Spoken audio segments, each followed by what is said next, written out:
So far, there have been several piles of evidence that have confirmed that Amber Heard has been on the losing side of this since the onset. But that just became even more interesting as someone with experience in law among other fields of study has also confirmed that she was sending a subtle message to the jury without even knowing it. So, how then did Amber completely miss these subtle signs that have put her on the losing end? Recently, the Depp-Heard trial has become the order of the day. While that may seem pretty trivial, it's also put the case under more scrutiny from regular people and renowned professionals across several fields. Among the long list of experts who have weighed in on the subject is Shade Zarai. She is a former lawyer who also happens to have a background in performance psychology, and she had quite a bit to say. Based on her observations, Zarai stated that she had noticed something peculiar about the outfits of the people in court, starting with Johnny's lawyer Camille Vasquez, who had on an all-white outfit on the last day of court arguments. According to the expert, Vasquez showing up to court in all white passes a subtle message to both the jury and the judge, as colors generally have perceptions to them and can help form an opinion of an individual,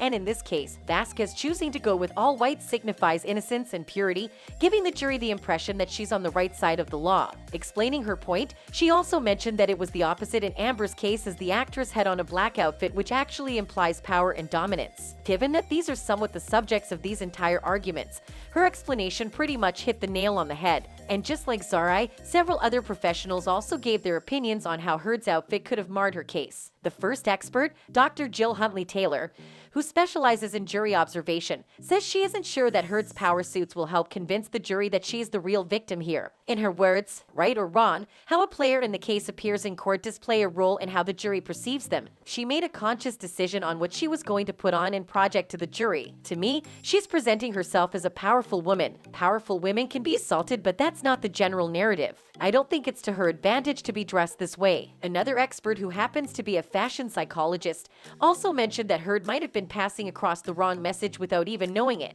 The professional stated that Heard maintained a somewhat masculine look almost throughout the trial, and while that could easily affect the outcome of the case, it could also set a precedent for how women dress for court going forward from now. Karen, another expert, said she thinks Heard's courtroom attire has been just as intentional but could signify a shift in the culture that allows women to project a strong appearance and still have their voices heard. I think wearing clothes that appear more gender neutral or more masculine is totally antithetical to what's normally done. Now, with the hashtag #MeToo movement, women are getting justice.